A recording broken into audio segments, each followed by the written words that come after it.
I'm Mona Wyatt, president of the League of Women Voters, and I'd like to welcome you all here this evening. Thank you for being here. This is wonderful to see this many folks who want to know about our candidates. Thanks. The League, as many of you probably know, is a nonpartisan but political organization. Nonpartisan means that we don't back any candidate. But boy, sometimes do we back issues. When we study an issue, something that interests us or we think interests the city, we can then voice our opinion for or against something. But we don't, as a league, support any candidate. We just keep trying to make that clear. We hold candidates forums as a way to inform citizens about candidates because we want you to vote informed. We publish a voter's guide. Some of you may already have received that in Neighbors Go last Friday, the Dallas Morning newspaper. We purchased extras, and they are in the libraries. Many are here tonight. We encourage you to read those, share with your friends, vote informed. That's our byword. The website is also, the guide is also on the State League's website, and the program that you should have in your hand by now tells you how to access that information. I'd like to say thank you to our co-sponsors, the Las Colinas Association, see their logo, Greater Irving, Las Colinas Chamber of Commerce. They were kind enough, excuse me, to work with us on this project tonight. Thanks to the city for letting us even be here. Thanks to ICTN for covering our forum tonight live and for repeating it several times in the next few weeks. That information is also on your program. Read it, take it home with you. And now for the exciting part of the evening, we're going to introduce the school board candidates. But first, I want to introduce our moderator for tonight, longtime league member Irene Jackson. She's going to tell us about how the rest of the evening is going to go. Thank you very much. All the candidates were invited to attend tonight. However, Tom Holm, who's the incumbent and unopposed from Coppell, declined to attend. Oh, I'm sorry. You're welcome to come up. Always wanted to put in my 2 cents. All right. Oh, so I apologize. We're sorry for the confusion. All right, all right. Well, we thought you weren't going to be here.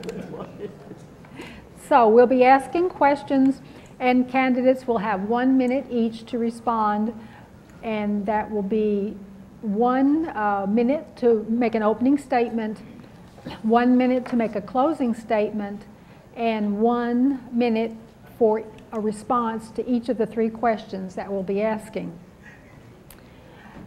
There will be timekeepers, Paulette Austin and Genevieve Ramos. They'll be here in the front row, and they'll hold up cards to give you a warning to let you know how many seconds you have left.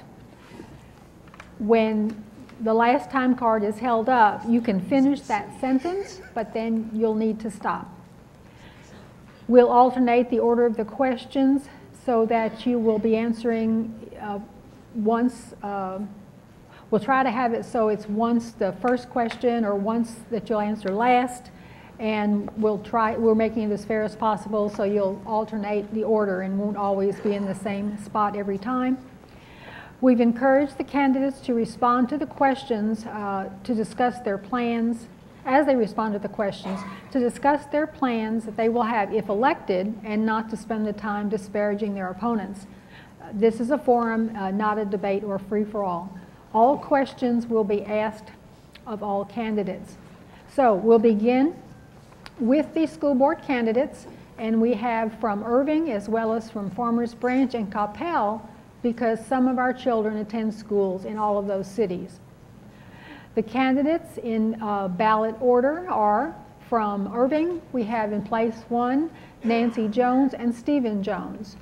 In place 2, for Irving, we have A.D. Jenkins, Gail Wells, and Dennis Molly.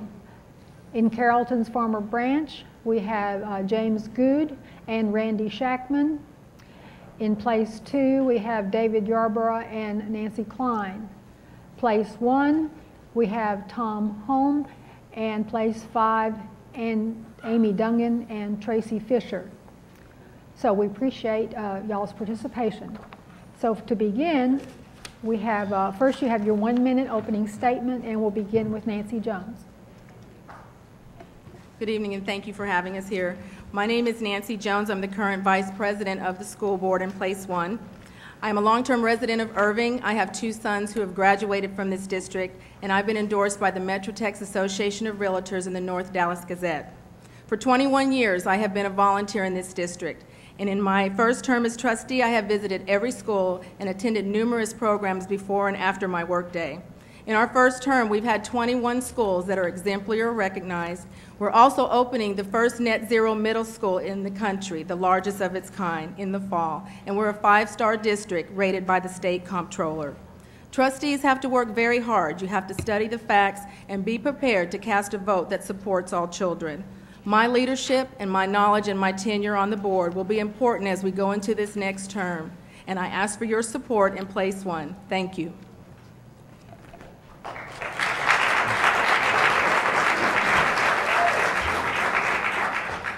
Next, we have Stephen Jones. Your opening. Hi, my name is Stephen Jones. I moved to Irving in 1964 with my parents. I went to Brandenburg Elementary, Travis Junior High School, and I graduated from MacArthur High School in 1979. I got a great public school education here in Irving. I went to Baylor University, got a degree in business, then went to Baylor College of Dentistry where I earned my DDS.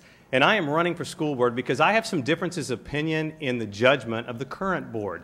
We got a new superintendent in July. He had a 3-year agreement. And after only 7 months of that initial 3-year contract, this board voted unanimously to award him an additional 3-year contract. So we have this superintendent for a minimum of 6 years, whether he's a fit for us or not. And there's no way we can know that yet. My second point is we just got through firing 149 teachers. I know we're in tough times, tough budget times, but I don't think that was wise. And we hired 2 assistant superintendents, or we still have 1 job posted. We have 1 coming. And English language, I want to offer an English language immersion to our bilingual mandate from the state. Thank you.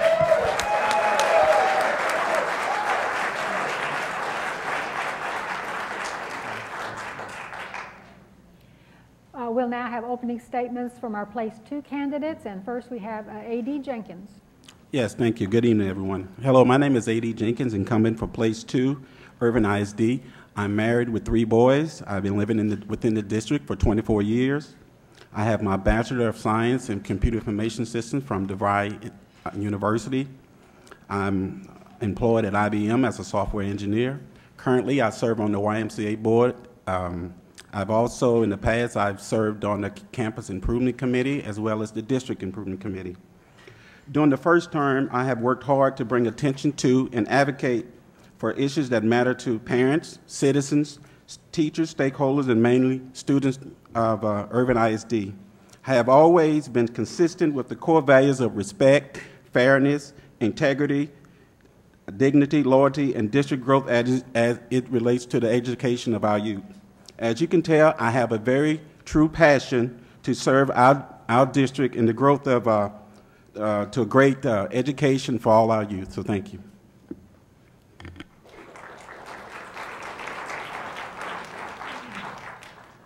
Our next candidate, Gail Wells. Well, thank you again for having me. I am running for Place 2 on the school board. I spent my whole growing up years in South Irving, graduated from Irving High School in 1970, I have 3 children that have also gone to the school.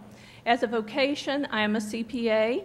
I'm versed in financial matters and believe that I could bring that asset to analysis and budget problems for the school. I am running because I have 2 specific concerns. One is I'm concerned about the academic performance of our students, and I have doubts about the policy decisions being made by the board. Our task in teaching our children is immense, but I believe we can do it, and we will do it. We will do it with the help of each and every parent, student, and teacher. Thank you.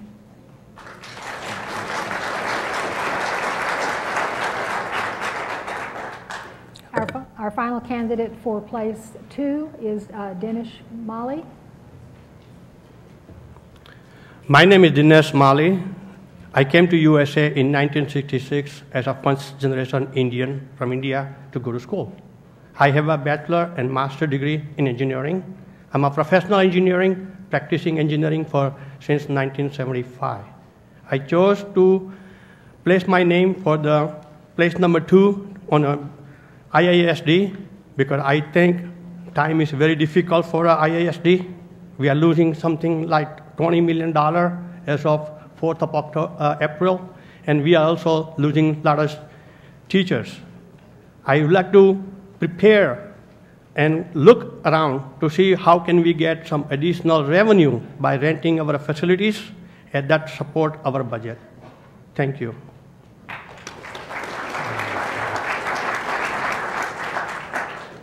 Our candidates are now from Carrollton Farmers Branch in place 1, James Good. Opening statement. Thank you. I'm James Good. I'm the incumbent in place 1. I think it's important for you to understand that our school district has been making great strides academically and also financially. Our focus has always been and will continue to be high academic standards for all of our students, and we are actually meeting that objective. But what drives that, underlying it, is our financial condition. We have been anticipating and planning for this downturn in this economy for a number of years, and we've been planning in such a manner that it is not a catastrophic event for us. And we will continue to understand the role of our educators and also all personnel and how we can cut the budget to be able to continue in the subsequent years. And I'll talk more about this later. Thank you.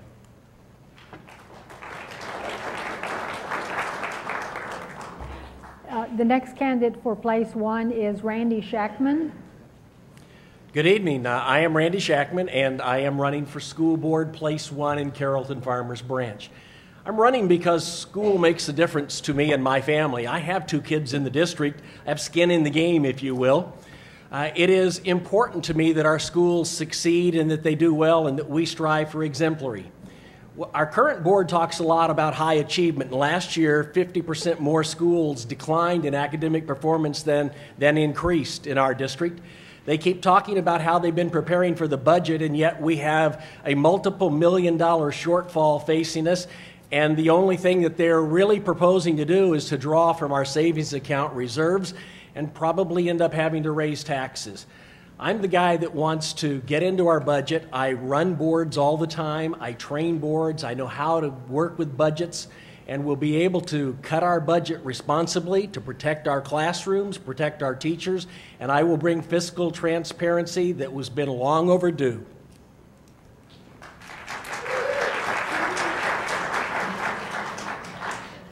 Our next candidates are for place 2 of the Carrollton Farmers Branch School Board, and first we have David Yarborough.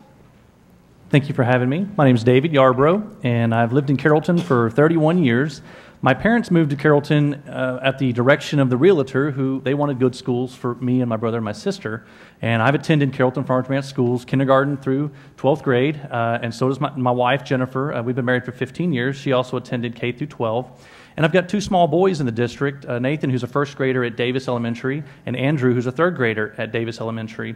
A lot of my involvement with my community has come through serving with my church. I've been a member at First Baptist Church Carrollton for 26 years, and a lot of that time has been spent dealing with and working with the kids and parents in our community through different outreach programs.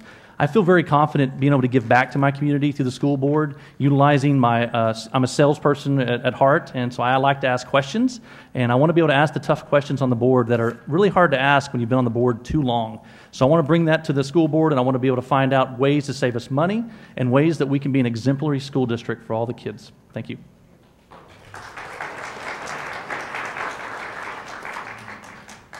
The next candidate is Nancy Klein. Hi, my name is Nancy Klein. I'm the Place 2 incumbent for CFB ISD. I've served on the board since 2005 and am the experienced candidate. I've been fortunate to serve as the vice president since 2009, and I've served the last 3 years on the Audit and Finance Committee. I ran for the school board after chairing the Elementary Education Subcommittee for the 2003 bond election. I can hit the ground running. As a licensed professional engineer in the state of Texas, I am a natural problem solver. I am currently the Director of Public Works for a local municipality, and I understand operating within a budget. I have managed countless projects from design through successful completion. As James said, our district's top priority is high achievement for all students. We're not content with where we are, and we're always striving for greater achievement. We are in difficult financial times. We talked to our legislators. We knew these days were coming. We've been cutting since 2006, and we've even closed 2 campuses. Our priority is being prepared. We do not know what the state will provide us for funding, but we're ready. I'm dedicated to serving this district. I'm passionate about the responsibility we have to prepare these students for their future. Thank you.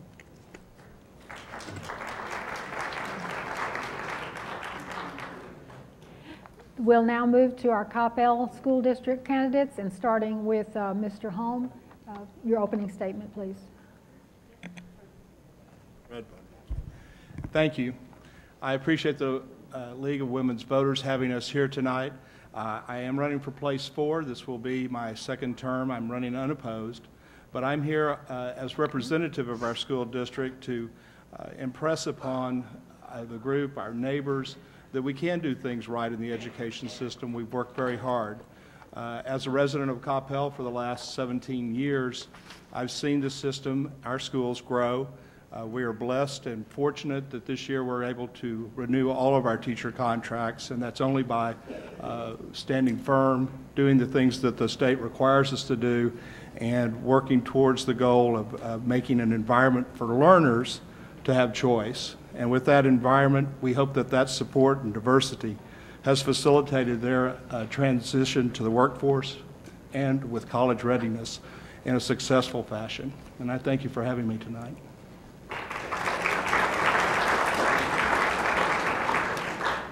For Place 5 in Coppell School District is first Amy Dungan. Hi, thank you so much for having us here tonight. Oh, thank you very much. Thank you for having us here tonight. I am running for Coppell ISD Board of Trustees, Place 5. I also received the endorsement from the Metro Texas Association of Realtors. My family moved to Coppell 16 years ago prior to my oldest son beginning kindergarten. All 3 of my children have attended and will have attended Coppell schools from kindergarten through graduation. I am currently the PTSO president for Coppell High School. I am in my third year term as a director for the Coppell Education Foundation, and I am currently serving on the Coppell ISD District Education Improvement Council. I realize there are several serious issues facing our district, first and foremost state funding, and of course the imminent build-out of the North Lake property by Crow-Billingsley. I believe that my experience, my community connections, and my leadership skills will allow me to make the best decisions and the right decisions for all of our children. I have a vested interest in making sure that Coppell remains successful. Thank you.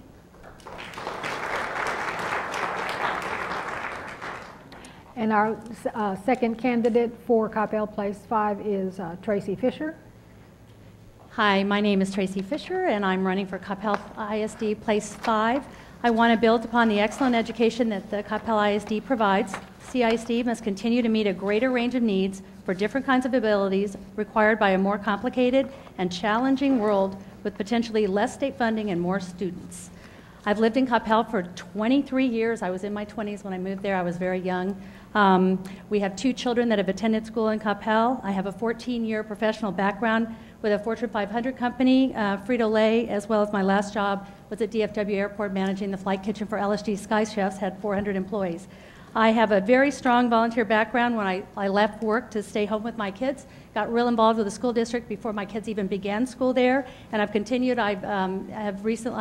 For the past 3 years, I've been involved in the state level in education. What's really unique about me is that I have been attending school board meetings for the past 5 years. I go to every board meeting, over 40 of them. I sit there. I don't have an axe to grind. I want to know what's going on, and I'm anxious to help serve. Thank you.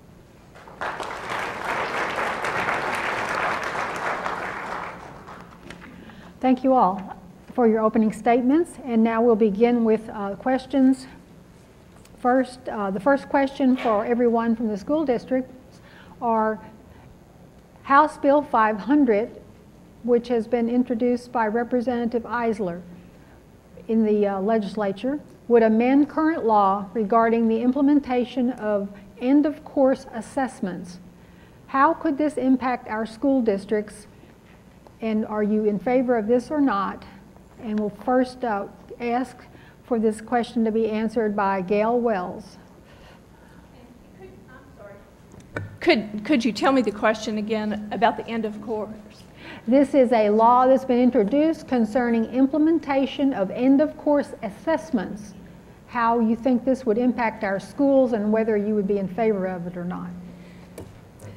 I'm not familiar with the bill, but end of course assessments, however form it takes, I think are relevant, and I don't know how any other way that we could discern what our children are learning and what we are not. However, there are other ways where we have information, such as a D Magazine article that for Irving's district showed that we lacked by 55 out of 62 in performance. I'm in favor of any kind of information that we can get that will help us guide us to the right direction. All right.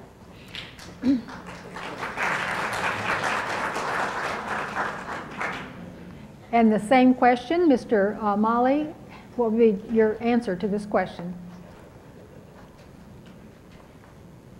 I think any kind of assessment. Turn on. Any kind of assessment and end of assessment that reflect the school performance and standing and what our school children are learning, I think I'm for it. And I would like to see if there's any suggestion come out of that bill, and if we have to implement it, we have to implement it. All right. Mr. Jenkins? Yes, I'm definitely in favor of it.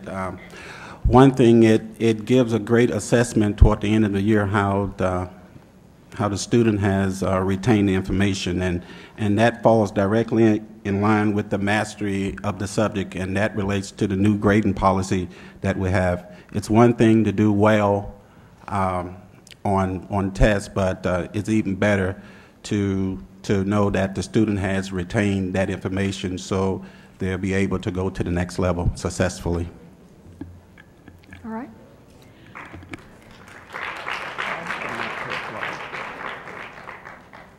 If you all will hold your applause, please, till the end, it will make things move along a little faster, we hope. All right, Mr. Shackman, same question, please. HB 500 is an interesting attempt to continue to press towards a test-driven environment. In our district, we are working on and evaluating some new areas of a grading policy and how we'll break out summative versus formative grades. I am always a little skeptical when we want to drive everything to the end and to just the final test, even though there are certain retest privileges that take place in this current state legislations that are being evaluated. We have to make sure we maintain a good balance between regular performance in classes, between daily work, classroom work, regular quizzes, all of that, and keep a good balance. And so it's one of those things where I'm certainly not opposed to it, but I'm a little skeptical and I want to take a closer look, and I certainly want our schools to maximize performance at whatever level, and I want our teachers to be supported in that. Okay, Mr. Good?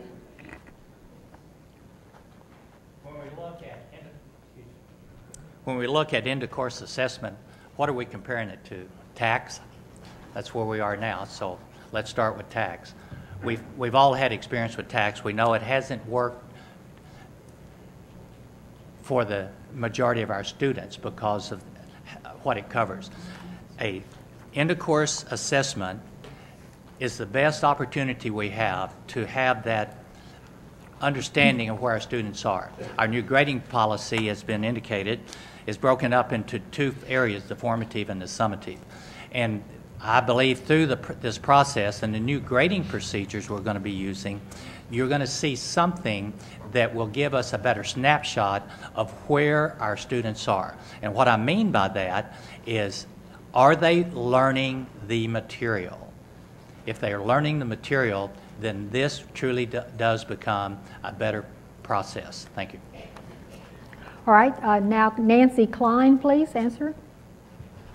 I am in favor of the end-of-course exam concept, but we are currently in a transition going on for about the next 2 to 3 years, and this proposal would slow the transition and leave us more in limbo. Mr. Eisler's bills generally have to do with providing more local control to the school district, which I'm very much in favor of, and but most of his, I think his concern is the investment in our staff training and our development of programs to help prepare our students for the end of course. And without the funding from the state and the major cuts being discussed, this may be a major challenge. So I think the concept of the end of course exams is a worthy concept, but the how to fund it and how to transition there is the complicating thing that I think Mr. Eisler is talking about. The next person, David Yarborough, please. I think an end-of-course exam is good so you would know exactly what's going on with that student. The problem I have is more broad than that, is the shell game that seems to be being played with the grading systems for our kids. In my assessment of what I've seen, I'm not that sure I fully understand exactly how my young boys are going to be told that they have mastered a subject, and whether or not there's going to be a statistic with the numbers that say, well, yep, you passed, move on, so we can make our schools look better. I definitely want my 2 young boys to know exactly what they've learned, and I want them to carry that through till adulthood. So, you know, if the end of course exams, I think they need to be there for being able to make sure they've mastered the particular subject.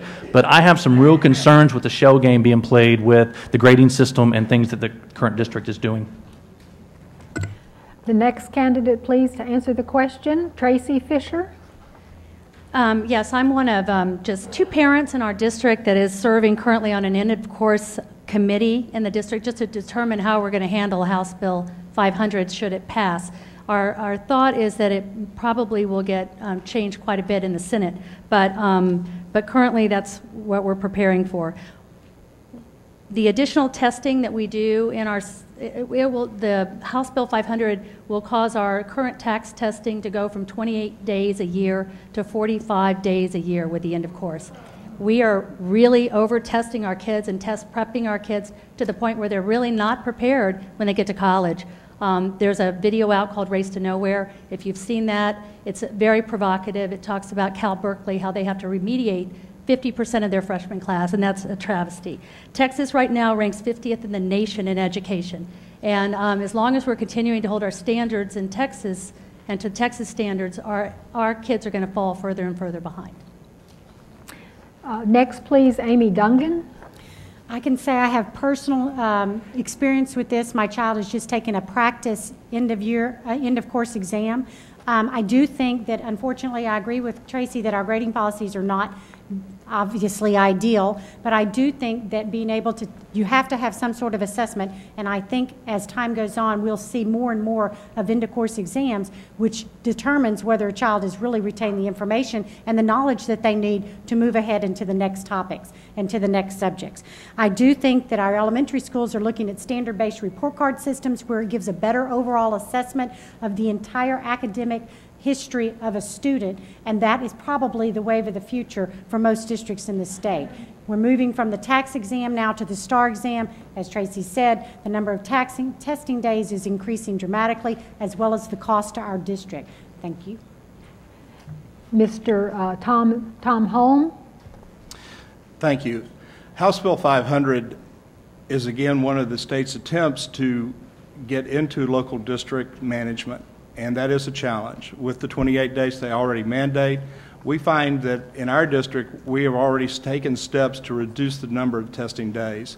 These assessments, as much and as important it is to know where a kid is at the end of the course, is becoming redundant, and we need to have the facilitators, the teachers in our classroom, to have time to work with kids rather than worry about what test will dictate, because if you're with kids and you're teaching them, they will be learning rather than going to a test. So as much as I understand the importance of end-of-course examinations, I also realize that without funding, without an unfunded mandate by the state, again, is creating all sorts of turmoil with us within school districts.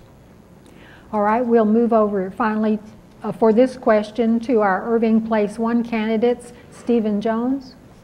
Where does it end? Enough is enough with the testing. We need to be teaching these students the basic core curriculum items, which we are not doing. We're doing everything for a test. Tax is enough, STAR, and it is unfunded. So where is the money going to come from to pay for these additional tests? We need to get back to the basics and ensure that our students have a firm grasp of reading, writing, and arithmetic, and teach those things, and don't teach for the test. If they know the basics, they're going to do well on the exams.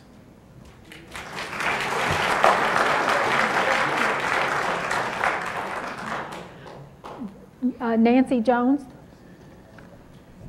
There are definitely components of this bill that still need to be addressed by school districts. In theory, I'm in favor of end-of-course exam because I think it gives us a better snapshot of the ability for a student to be successful and how they're going to perform on a rigorous test, which is going to replace the tax, and that's called the STAR. I do think that we have mandates by the state, and they're unfunded at this time, and that's going to be another issue that school districts are going to have to deal with. But I do think as students move past high school into post-secondary education, being able to determine if they've mastered a subject will help them be better prepared for college.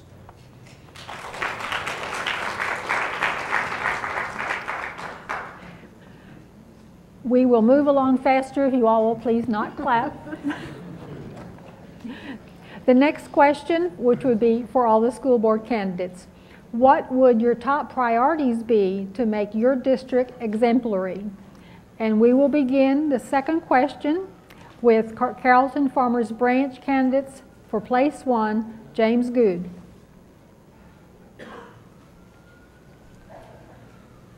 The top priority to make our school district exemplary.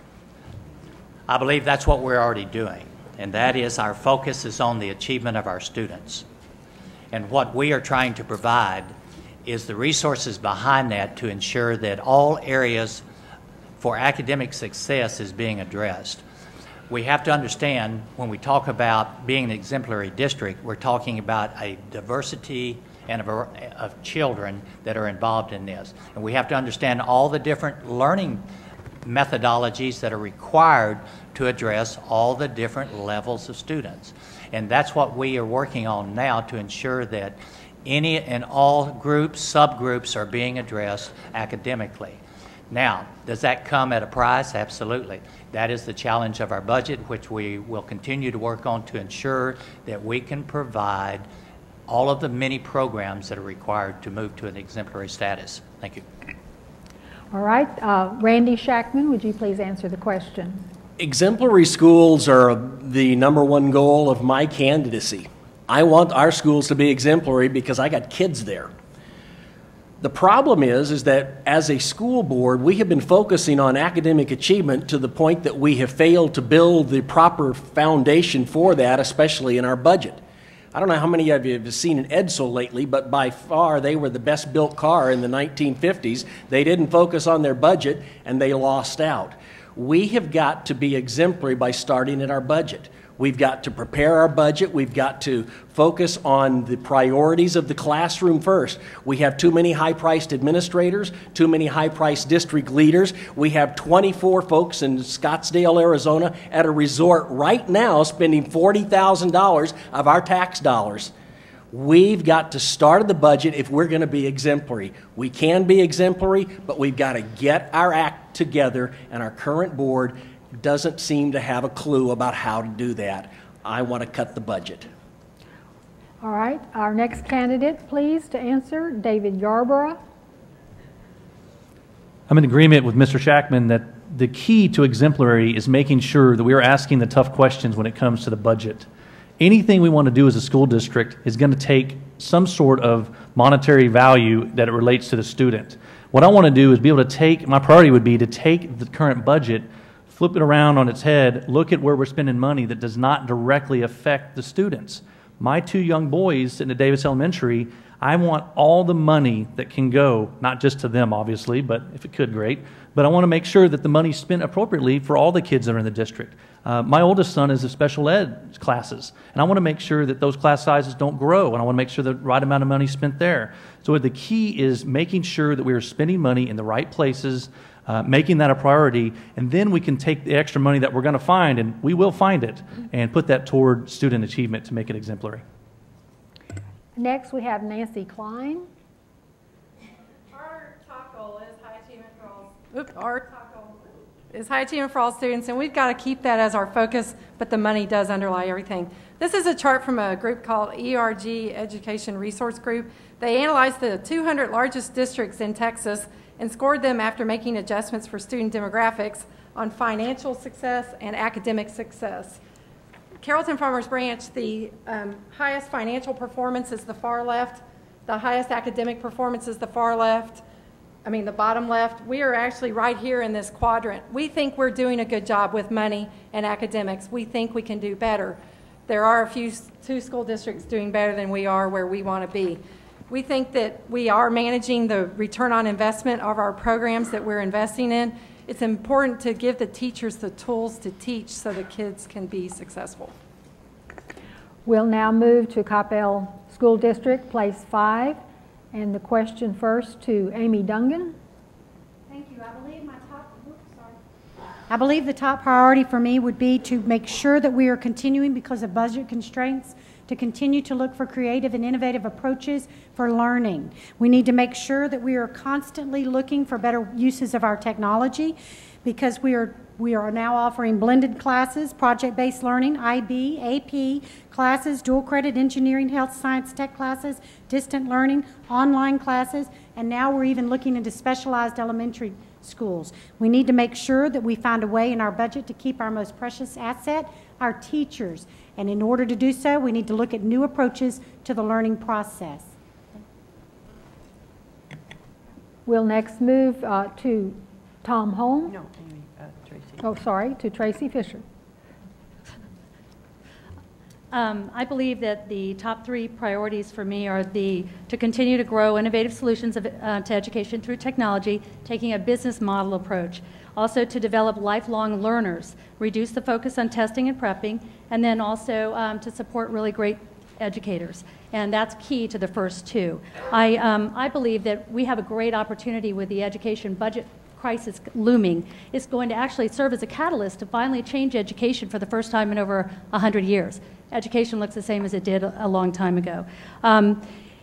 I served on the 5-year strategic planning committee for the CISD. I spent hours and hours planning for the future. And one of the things that we really are trying to drive is individualized learning in Coppell. Individualized learning with education being a process is key. And we've got to, I believe that using my business background and my education, or my education experience doing the number of things in Coppell and in the state level, that I can really add some value in that process. Thank you. Now the Place 4 candidate, Tom Holm. Well, in the top priorities as far as the exemplary part, we are an exemplary district. We are doing things right. We have IB, we have the AP, we have the things, the academic programs, the Distinguished Scholar, the new Tech High School that we've opened, in addition to our elementary schools where we're putting a great deal of emphasis on individualized learning, much as Tracy mentioned. The thing about being an exemplary district is trying to maintain that, is being able to maintain the bar and then raise it.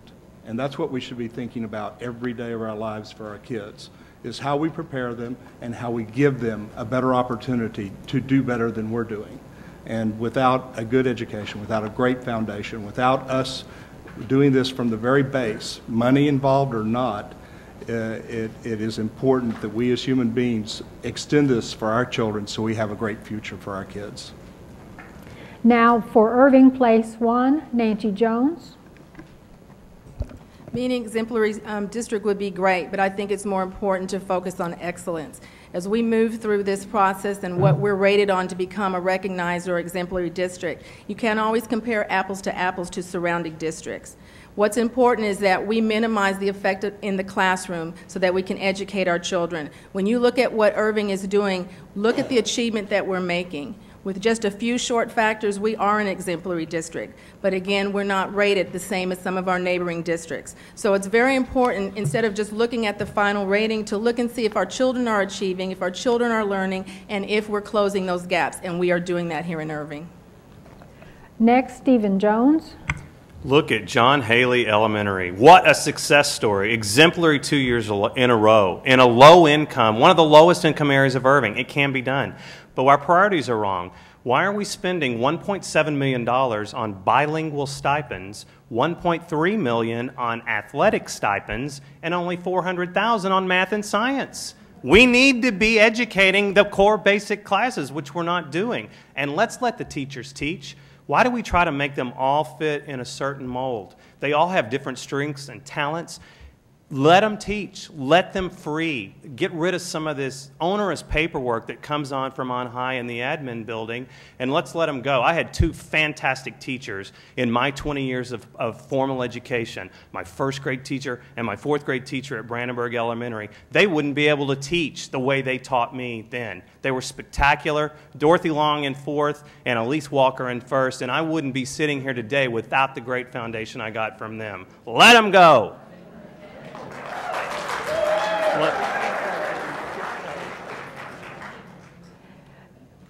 We now have the Irving Place 2 candidates, Dinesh Malley. Money cannot buy everything, and money is not everything. Throwing the money doesn't bring you success. Irving ISD has a good staff, good teachers, and good administrator. I'm going to have them take the leadership and look around and see how our students will excel. We have a challenge of maths and science. We have challenge of Spanish and non-Spanish. We have challenges of homeless children. And all those issues, educator has to come up with the answer. Money is not the answer. Thank you. The next candidate, A.D. Jenkins. Yes, I would like to say we are moving in the right direction, but that's a moving target. So things continue to be a little rigorous with the process in place. I think in 2004, there was one school that fit that category. Now, in 2010, there was actually 19 that was either recognized or exemplary. One thing I would say is that we must retain and develop the good teachers that we have in place today. And I've already mentioned also about the testing performances in those core subjects, which is math, reading, science, and social study. And I also mentioned about the mastery of the subject as well with the new grading policy, which includes retaining that information. And finally, I'm surprised to see that no one has mentioned parental and community involvement. That's the #1 key right there, because it's no secret that if the parents or the family is involved, the students will do much, much better. Finally, the last person that we asked to answer the question is Gail Wells. Thank you. Many of my thoughts have already been shared here, but I did an unofficial survey of my own of our teachers, and I have found out that they believe that the core classes must be taught, that it would be incredibly a blessing to be able to have offering English immersion going right away, and we need for our teachers to be able to teach, and somebody else has already said that, but a teacher told me she has her degree, she knows how to teach, and there are overlapping strategists coming in time and time. They want less administrative oversight and let them do their job. That's it. The last question that we have for our school board candidates to answer: what would you recommend that your school district do in order to ensure that the dropout rate is accurately tracked and reported and that it is reduced? So we would like first to ask the question to Nancy Klein, Carrollton Farmers Branch, Place 2. 2 years ago, we had an issue at one of our many campuses where we had too many dropouts and it did impact our scoring. Since that time, our person who does technology learning, her name is Joanne Gillen, she has made it a personal goal to visit with all of our students that are at risk of dropping out, meeting their families, talking to them, and working with all the kids that are at risk of dropping out.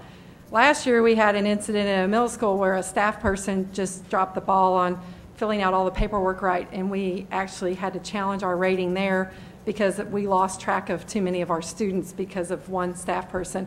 We have put administrative checks in place to assure that that doesn't happen again. Now, please, David Yarborough. 2 words: parent involvement will keep the dropout rate from rising.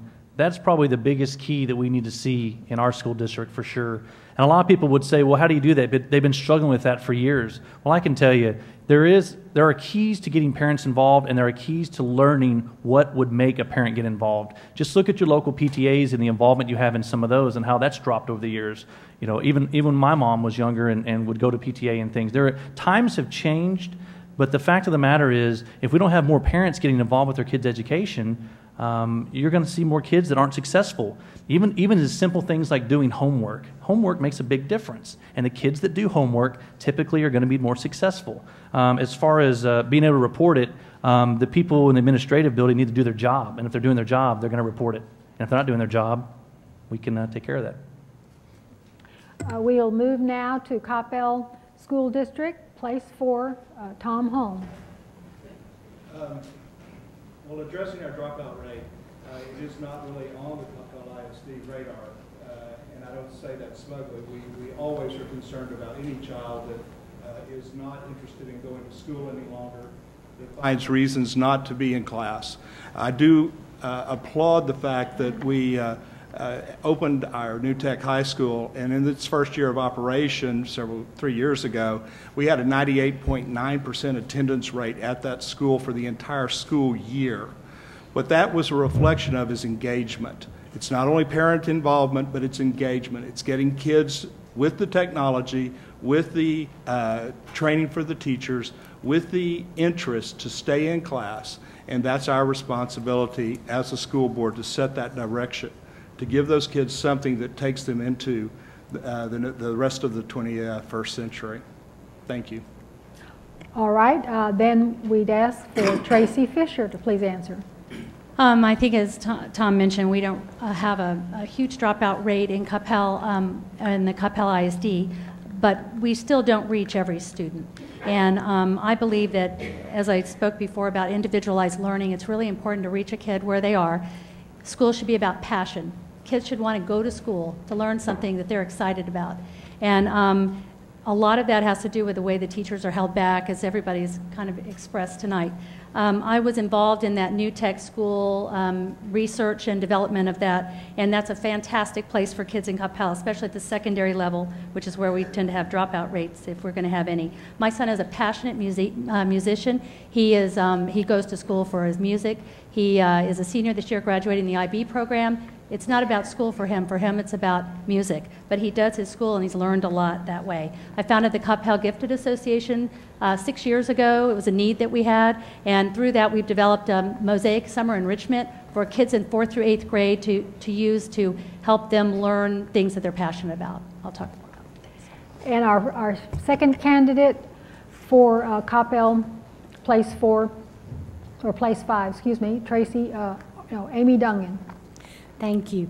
I agree. Obviously, Coppell is very lucky. We have a very low dropout rate, but the school has introduced, the district has introduced a new software program called Naviance, which is starting with school, students in high school, that tracks their attendance from high school and then their locations and college choices and things and decisions after high school. So we have a way of safeguarding against and making sure that our children are being monitored closely to see where they're going and what success rate and path they have. The other thing that Coppell does, I believe, really well is offer such a variety of learning options. Once again, trying to engage the students so that they want to be there, they want to be learning, and they want to be part of the school district. As the PTSO president for Coppell High School, I can say we have a tremendous amount of parent involvement, and we strive to knock on doors to try to get parents involved in their children's education, and we will continue to do that. Now moving to our Irving School District, Place 1, Stephen Jones. This is not rocket science. If we can't track which kids are there or not there, we got a big problem. When I was in high school, we had 4 attendance clerks, 1 for each grade, and they knew exactly if we were in school that day or not. So the tracking, it shouldn't be an issue. But why are the kids dropping out? Well, the big problem is language. We've got many bilingual students that have gotten to the 5th grade and they can't speak English. So when they get to junior high school, they're behind and they get frustrated because they can't learn, and it is not their fault. If we immerse them in English language in pre-K, they're going to know the language by the end of that pre-K year. So when they start kindergarten, they're going to be English speakers. That won't be an issue. And when they get to high school, forget about it. They are so far behind and overwhelmed that they see no other option but to drop out. We are really letting our Hispanic students down by not giving them a legitimate English-speaking immersion option. Thank you.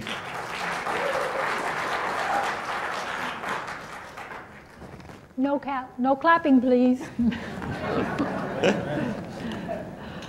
Our next candidate, Irving Place 1, Nancy Jones.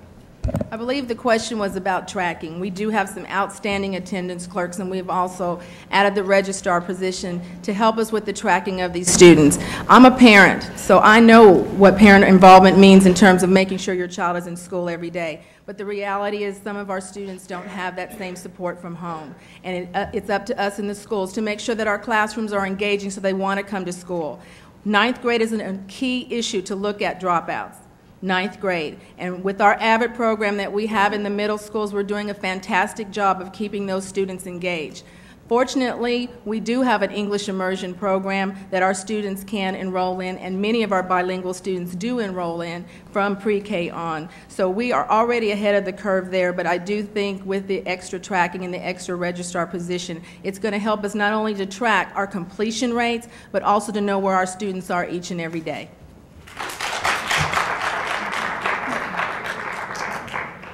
Irving ISD Place 2, A.D. Jenkins. Yes, there's a campaign that's been launched called My House is Your House, which is used to inspire families to become more involved in their children's education. I've always been big on that. That's been my platform, such as making sure that families and parents are engaged. Another thing, I just received a report today about extracurriculum activities such as sports, but not limited to sports, but it's amazing the amount of students that are passing because they are involved in something else, and it gives them a sense of belonging. A personal relationship also would help with with each and every student. And lastly, after school programs is also an option. As far as reporting, there is some intervention going on there, but there's always room for improvement to track each and every student. Thank you. The next question, or the next person, please, to answer the question, Gail Wells. Okay. Pardon me. Even though English immersion classes are available in Irving, they are not strongly encouraged. Some of our students that I have, teachers I have talked to, including my own child and a sister say that by the time they get to middle school, some of them cannot even add. By whatever means, we need to talk with the parents and the student to make sure that they understand the importance of education. They are our workforce of tomorrow, and they're going to have to compete on an international scale. We have got to get strong and about the English immersion. We have to. The next candidate is Dinesh Mali. Dropout rates and dropping out by kids is sometimes circumstances, family situations, maybe not getting along with the teacher or not interested in a subject. Students tend to drop out. In my opinion, the buddy-buddy system in school will help reduce that. A lot of time, teacher cannot track all of them and find out what's wrong with them to bring them in a class, but his buddy in the class can do that. In my opinion, Spanish people, they could learn English and they can do better, but USA do not have English national language. And they are saying, why do we have to learn English to stay in a school? And that fundamental questions our school system has to answer. Do we have English national language? The next candidate to answer, please, would be our Carrollton Farmers Branch Place 1 candidates, starting with Randy Shackman. I'm pleased that we do have some strong programs in place to help monitor and track at the Carrollton Farmers Branch District. As a board member, we always want to increase and encourage policies that maximize that. It seems that there are several things we have to continue to build and grow on. We need to continue to maximize efficiencies to keep track of absenteeism, of truancies, and those issues that lead especially to dropouts. I know if one of my children misses any class, I get a phone call and or email immediately that day letting me know and keeping parents involved that way. We've talked some about parental involvement, about various kinds of engagement, but another area that I think is very important in this is helping to free up our teachers to have the kind of daily classroom contact and relationship with their students. My English teacher, my son's English teacher has been pulled from his class almost 30 times this year to do training. We can't do that. We've got to keep teachers in classrooms. The last candidate that we would ask to respond to the question would be James Good. As indicated by the Carrollton Farmers Branch candidates up here, we do have new programs in place to be able to do a better job of tracking our students. And we are starting to see some results. But we also still have challenges. We have challenges with our homeless population. We have challenges with our transient or migrant population. And these are critical groups that are very difficult to track because they move on without providing any information that you can chase them down. Since we are held accountable for them being the last school that they attended, we spend an exorbitant amount of time trying to find students who disappeared on us just to find out their mother remarried, changed her name, is still in the school district. But nobody knew that. So there's other methods we have to look at to try to find the kids just to ensure we don't do a poor job. Thank you. All right. We'll now be asking the candidates to make a closing statement. If you all can hold your applause. At the end, when everybody finishes, you can just clap your little hearts out. So we'll be asking all of you to give a closing statement of 1 minute, and we'll begin with Coppell Place 5 candidates. Wait a minute. The Place 4 candidate, Mr. Holm. Again, I want to thank you this evening. Sorry, we'll start there yet. Giving us the opportunity to be up here to tell you about the school district that we have and that obviously we're very proud of. But we do concern ourselves every day of our lives with those kids, and we do worry about at-risk children, being able to identify those kids. One child lost is one child always lost, and we can't let that happen in our school district. We make people accountable, we hold people accountable, we hold our school board accountable, and that is how you make good, successful business practices, how you make good, successful students, how you make good, successful school boards. And we're very proud of what we've accomplished, and I'm very proud to be a part of the Coppell Independent School District. Thank you. Coppell Place 5 candidate, Amy Dungan. Thank you again for having me. Like I mentioned in my opening remarks, there are several serious issues facing our district at this time. First and foremost, state funding, and of course the imminent build-out of the North Lake property in the Valley Ranch area. I plan to work closely with the board members to ensure that Coppell ISD continues to provide those programs that are vital and necessary to the success of all of our students. I will also look for creative and innovative approaches to funding so that we are able to keep what I consider our most valuable asset, our teachers. I am dedicated and passionate about this district and making sure that we are able to continue to offer those exemplary educational opportunities to all of our students. I would appreciate your vote if you're in the area on May 14th. Thank you. Next, we have Tracy Fisher in Coppell Place 5 race. Again, thank you for the opportunity tonight. Having attended more than 40 CISD board meetings, I know the board's history firsthand, placing me in a unique position to step in with little training and be effective right away. Besides all my normal volunteer work, I volunteer over 1,000 hours a year in our district doing lots of different things. I look for needs that we have.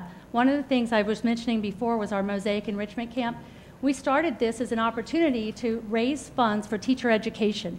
Teachers come from college and then they learn and they grow, but they have to be taught the new approaches to education and different ways of reaching kids and different strategies that effectively help all students. And this Mosaic camp that we do, 100% of the proceeds, we trained over 100 educators, sent them to training in our district. It was a unique need. PTOs aren't usually spending as much time on things like that. So as an individual, I know that Irving and Valley Ranch are vital to our school district success. That's where our growth is in our community, and that will continue. Thank you. Now we have our Irving Place 1 candidates, Nancy Jones. Thank you again to the League and the sponsors for having us. Ladies and gentlemen, we can't afford to be narrow-minded when it comes to educating children. That's why we have public schools, so we can educate all children. I believe you need a trustee that you can trust, a trustee that's values education, and also a trustee that wants to serve the needs of all children. Your vote is very important, and when you cast your vote, I want you to ask yourself a couple questions. What has the candidate done to serve the needs of the Irving district? And how visible has the candidate been in the Irving ISD? The Irving ISD of today, not the Irving ISD of the past. I have spent the last 3 years serving to the best of my ability as an Irving ISD trustee. I love this district. This is a district where my children were educated, and I've spent 21 years volunteering and giving back to my community. 3 years ago, you gave me your vote of confidence as a trustee. I'm asking you to do that again on May 14th, but come out Monday, May 2nd, and early vote. I'm asking you to come by my table tonight so you can get some factual information about some things that were spoken here this evening. Thank you, and God bless you. Our next candidate, Stephen Jones, for Place 1 of Irving School District. Thank you very much for taking your valuable time to come out here and listen to us. I'm very excited about the future of the Irving District. I don't think the best days are behind. I think we can soar and reach the moon with what we have right now. But we've got to stop apologizing for our students. Just because it's a multicultural environment, just because it's low income, doesn't mean these kids aren't smart. We adults are making excuses for the performance of these children. If we set our standards high and show them that we have a high level of expectation, they're going to reach it. If we don't, they're not going to reach it. Let's build them up instead of bringing everything down. And I just have a difference of opinion of the way the district should be run. Stop the excuses and have a common sense approach. And I don't think we can afford a special registrar. If our attendance clerks can't keep up with the kids, we need to get new attendance clerks. Please support me, Stephen Jones, in Place 1. I would appreciate your vote. Thank you.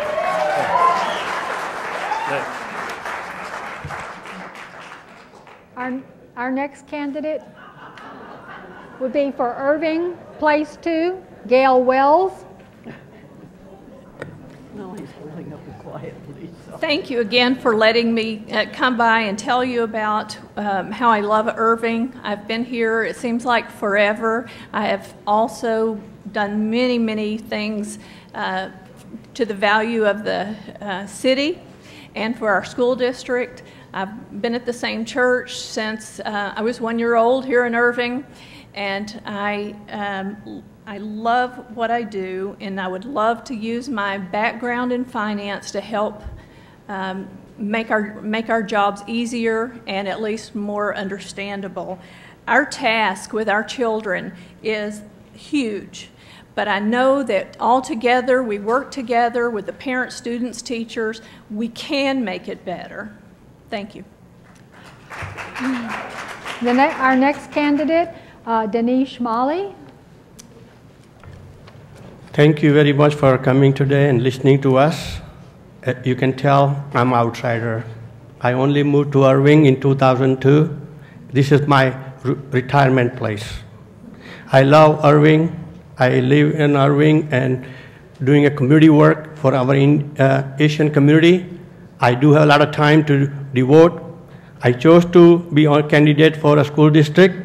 There are a lot of things that talk about school, but I believe educator has to think about educating the students. I also think the money is going to be a problem for upcoming years, and I would like to rent our facilities, raise some funds so we can pay for some of the programs we like to do. I'm an outsider. I may not know a lot about the school district, but I have different ideas, and I want to start looking into Go Green projects for school buildings. Thank you. I'd like you to vote for me on May 14. I will be working hard. Thank you. Our next candidate, A.D. Jenkins. Yes. This is my third campaign as a candidate. I lost in 2007, but I ran again because I had a purpose, and that was to serve our youth. So I know the drill. So what I'm trying to say is that some people would say things that are not true, and they would say things that are negative just to start some issues. The news flash I have for you is that Irving ISD is a thriving district, and we're doing well, and we will continue to stay on the leading edge of technology as well as learning. If someone tells you that the sky is falling, please, I hope you at least look outside to check and get the facts before you go to the poll. Please do that for me. I was endorsed by the Metro Tech Association of Realtors as well as the North Dallas Gazette. I believe in the motto, which we have in Irving, that is where children come first. And also, this is a great place to work, play, live, and learn. Thank you. Our next candidate, this is going to be for Carrollton Farmers Branch, Place 1, James Good. As I stated in my opening comments, that we are a school district that is focused on high academic achievement. But I want to address the financial aspect of that. We will probably pull maybe up to $10 million out of our fund balance. Let me ask you a question. If your employer cuts your salary by 25%, would you not use your savings account to continue to pay your bills, or would you just call it quits? That fund balance is specifically for that, to make those transitions. That gives us one more year to look at the budget, then to start doing major cuts for 2012, 2013. And we are prepared to do that. We know that major cuts are probably on the way. But we have a process, it works. We have the people in place that are highly knowledgeable in financing public education in the state of Texas that gives us the insight to know the best approach. And we are taking an approach that will not impact students or teachers. Thank you. And we now go to Randy Shackman to give his closing statement. Thank you so much for giving us a chance to share our ideas with you this evening. You heard my opponent. He thinks it's a good idea to wait a year. I don't. We've got to start working on our budget issues now. We'll have to continue working on them next year. If we do nothing now, I can almost guarantee you they'll be asking for more taxes next year. We've got to reach out and make constructive, responsible budget cuts and make them happen now. We can protect our classrooms. We have to protect our classrooms. But there's no reason why we have 200 employees in our district who almost never touch our classes, who with salary and benefits make over 90 grand a year, far more than our teachers. We can and will do a better job. One of my first initiatives, if you elect me, will be to get checkbook online so we can have transparency and see. Even our board doesn't get to see the checkbook in Carrollton Farmers Branch now. We can do better. We can cut our budget. We can protect our teachers. We can have transparency. Thank you. Our next race we're looking at for the statements, the closing statements, Carrollton Farmers Branch, Place 2, David Yarborough. Thank you for having me tonight. We're on a boat in Carrollton Farmers Branch, and it's sinking pretty fast. The current board would like to tell you that they want to drive as fast as they can on the water and maybe reach shore. What I'd like to do is stop, fix the leak, and we could sail forever. That's called new vision, and that's what I want to bring to the school board if I get elected. I want to make sure I'm able to ask those questions that I rarely hear in a board meeting that say, what or why? Those are the things that need to be asked today. I have the type of personality that allows me to ask those and not worry about feeling silly or having someone not like me. I mentioned earlier I'm in sales for a living. I ask questions for my customers to get them the best product I can. When I get elected, I will be, the taxpayers will be my customers. I will be asking questions for you. So please vote for me, David Yarborough, Carrollton Farmers Branch School District, Place 2. Thank you very much. Our final candidate to give a closing statement, Nancy Klein. We have 3,483 students from Irving in CFB and 6 campuses. We offer international baccalaureate for early years through high school. I care about Irving and our district. I've served in many positions in the PTA. I was honored to receive the PTA Life Member Award. I've been a Girl Scout leader for 5 years. I'm also on the Band Booster Board. I'm proud to be the mother of an Eagle Scout and the wife of a soldier. My husband, Jim, was the Director of Public Works for the City of Irving for 12 years. We've been married 24 years, and we have 3 teenagers. I'm the experienced board candidate with a strong management background, leadership skills, and appetite for change, and the strength to make hard decisions. We have been cutting for several years. We know what's ahead of us, and we're prepared. I have the experience for these difficult budgetary times. I will keep the focus on high achievement for all of our students. I ask you to please vote for Nancy Klein to re-elect me to the CFB Irving Board of Trustees, Place 2, per Arnold Martin. Thank you to all our candidates, and we appreciate your being here tonight, and we now may step down and we'll bring up our City Council candidates.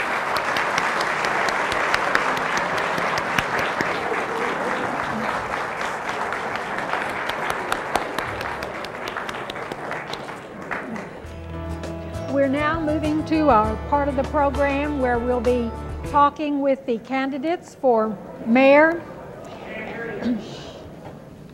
Well, maybe you should be quiet.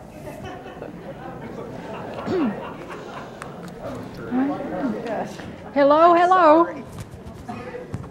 Hello, hello. There. We're now moving to our part of the program where we'll be talking with the candidates for mayor and Place 3 and Place 5 for the City of Irving. The candidates are seated in ballot order, and they are for mayor, Joe Putnam, Tom Spinks, Herbert Gears, and Beth Van Dyne. For Place 3, the candidates are Dennis Webb, Kensley Stewart, and David Gutierrez. For Place 5, Rose Canaday and Julie D. Grant. We'll begin with an opening statement from each candidate of 1 minute. And as we mentioned earlier, the timekeepers will hold up signs and let you know if your time is about to be up. And once you see the final few minutes of seconds for the sign, you'll know that you need to finish your sentence. And then stop.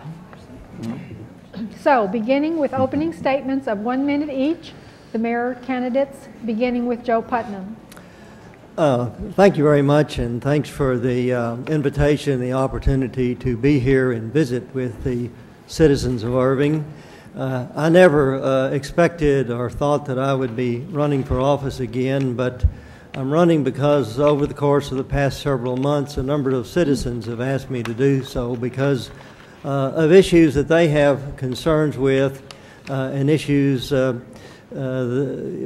which I also share their concern. During the course of this election, there has been and will be a discussion of these issues that are important to me. If a citizen or a voter were to agree with me on the issues or majority of the issues, I think that voter would probably want to vote for me. If a voter disagrees with my position on the issues that I'm discussing in this election, then the voter has three other choices. And it's my hope that this election will be decided on the issues because I think we have important issues to decide over. The next candidate, Tom Spink. Thank you. I appreciate the League of Women Voters this opportunity. My name is Tom Spink, and my education is engineering, business, and law. My business experience is basically banking and insurance with emphasis on financing. I started with a New York Stock Exchange firm that had a seat on the exchange and put me in charge of doing private placements around the country. We did a movie entitled Night Warning, did books with Warner Brothers and authors and entertainers, did a 60-unit residential project in the Metroplex. Most importantly, I'm the only candidate that has developed their own business and financed it. And today we're the largest agency in the state of Texas putting community banks in the field of insurance with a surplus and no debt. And that's the fiscal responsibility I intend to bring to the city. Thank you. Our next candidate to give an opening statement will be Herbert Gears. I appreciate that. I am Herbert Gears. I've served in this role as your mayor for the last 6 years, and hopefully the citizens of Irving are proud of the accomplishments that we've been able to achieve in matters of most importance to the city of Irving. You know, it's not much different than it was 6 years ago, and even further than that. When I got elected, our #1 problem challenge in this community is too many apartments, too many substandard apartments. We've implemented programs to demolish over 1,000 apartment and hotel units in this community as well. We lead the nation in one of the toughest issues, which is illegal immigration. There have been more criminal, alien, illegal immigrants deported from our city jail than any other city jail in America. We were featured on the New York Times front page as having the most successful immigration program. So those two programs mean a lot to the quality of life. It's why we are able to talk about a 40% drop in violent crime in our community, which is significant. We think there are many other accomplishments that we can be very, very proud of. Those seem to matter most to the citizens of Irving, and I've been proud to serve in this role as mayor of Irving. Our next candidate to make an opening statement in the position of mayor is Beth Van Dyne. Hi. As she stated, my name is Beth Van Dyne. I'm a 25-year resident of Irving. I graduated from Cornell University, magna cum laude with studies in city and regional planning and in government. I'm a mom. My kids are here right now. I am an active homeowner. I'm an active member of the PTA. My kids are both in Irving Public Schools, and I think we really need to do a lot to get more homeowners, more citizens involved, and to work with our schools. I was happy to be a member of your city council from 2004 to 2010. I'm a fiscal conservative. During my time on your council, I worked hard against additional taxes, fee increases, and really strong economic development that's sustainable. I'm running for mayor, and I really look forward to your support. Now we're moving to our place 3 candidates, and starting with Dennis Webb. Opening statement. Thank you. My name is Dennis Webb, and I am 52 years old. I'm a 29-year resident of the city of Irving. I've lived in the district that is now District 3 for that entire 29 years. I live in the same house that I had built when I was 23 years old. I'm a firefighter by profession. I'm a firefighter for the city of Grand Prairie, where I've been employed for 28 years, 15 of it as a lieutenant supervisor. I'm a proud member of the fire department, and we'll say that. Also, I'm a pastor. I pastor a church called Bear Creek Community Church, which I started in my den 15 years ago, located on Finley Road. I have been actively involved in the city of Irving in many civic commitments. Served on the Planning and Zoning Commission a full term, was reappointed to a second term. I ran for city council not because somebody paid me to run. I ran for city council because what I do in life is serve people, and I want to move to the next level of service as one of your city council representatives. Thank you. Next, we have Kensley Stewart. I'd like to thank the League of Women Voters for this opportunity to present our thoughts and our views with you. I'd like to thank you for being here. I've worked on several campaigns over the past few years, and in talking with these people, I found that there's a serious disconnect between the elected officials and the voters. It was because of that disconnect I decided to challenge the status quo. To coin a phrase, I challenged the hill when the guard was standing. I didn't wait for the guard to leave. Because I have not been endorsed by any public employee union or the AFL-CIO, and I have not accepted any money from any special interest PACs, I am an independent voice that's going to sit on council. I owe no favors. I owe no paybacks. Thank you. I hope you'll consider supporting my candidacy. And our third candidate for place 3 is David Gutierrez. Thank you. Good evening. My name is David Gutierrez, and I'm running for City Council Place 3. I am a Vietnam veteran. I have served in the U.S. Marine Corps and also with the Texas Army National Guard. I got 21 years of military background. I also have served Irving in capacities such as the Health Board. I've been with the Health Board for about 5 years. 3 of those years I was their vice chair. Also one of those years I also reestablished or established the homeless survey count that we now have in the city of Irving. I've served in numerous boards as well. I have an undergraduate degree from North Texas State University, a major in biology and minor in chemistry. I worked 15 years in the chemistry field. I also have a small business I've had since 1987 and also in the same location.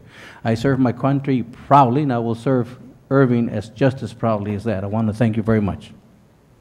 And now we're moving to our place 5 candidates. First, Rose Canaday. Thank you. I'm Rose Canaday. I've been on council 4 years. I've served as Deputy Mayor Pro Tem, and I'm currently the Mayor Pro Tem on council. When I first ran, I could see that Irving was at a crossroads. All I heard was people were going to move out of town. There were a lot of decisions about to be made about its future, and I was looking at seeing the revitalization of the Heritage District. We had all the freeways that were being redone. We've got 7 TODs along DART and then getting DART here. And so I looked at my background, which I have a background in radio, television, communications, which is many years ago. I have a real estate license. I develop commercial property. I have an associate's degree in banking and finance. I have a master's and a bachelor's in marketing and psychology. I graduated magna cum laude, and I'm also currently president of my own mediation company. And so those skills have come in very handy being on council, and I have enjoyed my time, and I'm looking forward to serving again. These skill sets I think make me uniquely qualified for this position. And finally, we have our place 5 candidate, Julie Grant. Thank you. I echo everybody's gratitude for inviting us here and for all of you coming.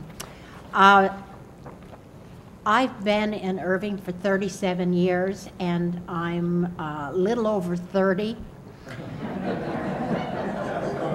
I'm a widow with 5 children and 27 grandchildren, and I love Irving. The minute I got off the plane, I said, this is it. I plan to stay here. I'm not going anywhere. During those years, I have served in many, many capacities. I own a small Irving business here for 7 years. I've held many president positions in different places around Irving, worked with many different capacities. I have worked for Fortune 500 companies. So I have a very varied background, and I hope that, well, I just appreciate being here and being in front of you. Thank you very much. Now, our first question that we will ask our candidates to answer: what is your position on moving forward with the development of the Irving Entertainment Center in Las Colinas? Do you support this or not, and why? And we will begin the answering of the question with our place 3 candidates for City Council. Kensley Stewart. I like the concept of the entertainment center. I'm very concerned that the current financing and the current management models put us in a potentially precarious situation. It's not the proper role of government to get it to be selling concessions. That's the private role of business. To rephrase, I like the concept. I'm concerned about the current models that they're using. Thank you. Our next candidate that we would ask this question would be David Gutierrez. I believe the venue is a very important venue for the city of Irving because number one, it will bring a lot of revenue into the city. The city is going into a very prosperous future, and this is one of them. And the only concern that I would have is just like the rest of the people that I've talked to throughout the district, is they're concerned that the monies will not be there to really be able to pay for this venue. They're concerned that if this venue is not, fails, that monies will come out of their pocket. People are in the budget, people are hurting, people are without jobs, and they fear for these things. They fear that some of these monies that will not be paid for the venue will come out of their property taxes, monies. And I am very concerned because of them, and I'm also concerned about that. I believe as a chemist and a scientist, I would analyze this very carefully before I would make any further decisions. Thank you. Next, Dennis Webb, if you'd answer the question, please. The position that I have on the entertainment center is the same position that I had when I was on Planning and Zoning Commission several years ago when I actually saw a concept and plans for this entertainment center. I thought it was a good idea then. I liked it. The city of Irving is in a position whereby they can build something after you work the bugs out of it. You can build something that other cities are fearing you building, whether you know it or not. And there's a reason why other cities fear you build this entertainment center. It's because they understand the ramifications of how it's going to affect them. We have a convention center that's sitting out in the middle of nowhere, basically, and if you've ever gone to conventions, you need a convention hotel and you need something for people to be able to do after they get through with a full day of convention. There is so much to be gained. I think if we take all the political rhetoric out of this and really look at this as a project that's not only good for us now, but good for our children 20 years from now, you know, then this is a great thing for the city of Irving. I say get the politics out of it, and this city is great enough. We can take care of the financing and the bugs and all that stuff, and we can make this work. Next, we would put this question to our Place 5 candidates, beginning with Julie Grant. I have seen invoices that were paid for consultants who were working out of vacant lots, cars, and homes that when they were investigated, didn't know who they were and what they were doing. We do not need to take our taxpayers' money and pay for this entertainment center. However, I like the concept. I think it would be a boon to Irving, but I do not believe that the taxpayers should pay for it. It should be done through private funding, which is in place right now. And we can utilize the hotel, car rentals, and user fees. Thank you. Now we would ask for Rose Canaday to please answer. Yes, I support the entertainment venue. It's probably the most maligned project in town. Everybody's screaming the sky's falling and we're going to go into financial ruin. I was talking to a former mayor the other day and he talked about when they were doing this water line that we have out to Lake Cooper, and they had council people going, oh, woe is us, we're going to go broke. We had people in the community going, oh, woe is us, we're financially destroyed. Well, today we got a water line. They slowly collected that $30 million and put it into a reserve account, and that has created a destiny for Irving that we control. Same thing happened to the convention center 10 years ago, and they didn't have the money, they put it into an account. Now you got a convention center, one of the best in the state. And the same thing's going to happen to the entertainment venue. It's caught up now in a court action, but the Brimer bill is we're collecting money there. We're going to build it, and you don't build it until you have the money in place to build it, where you have the cash flow. And so that's what it will get built in time when it's right. And we are not a AAA bond city for nothing, bond-rated community. Even Washington, D.C. can't get their rating, and we have it. That shows you how financially stable that we are.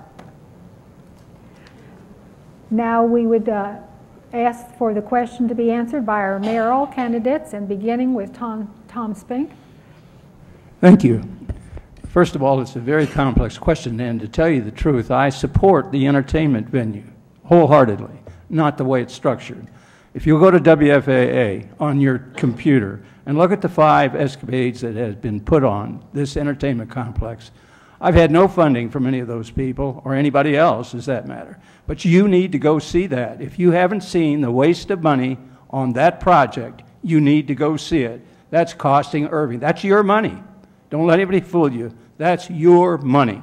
Now, I tell you, go to my website, tomspinkforirving.com, and on there we'll go into detail. We've brought funding for a convention center hotel for over a year at no cost to the taxpayers, 100% private funding, and that's what we need. Please, Tom Spink for mayor on your computer.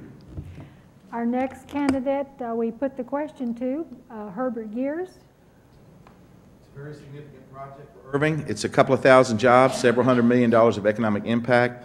It's a false statement to say that general fund taxpayer money is paying for this facility.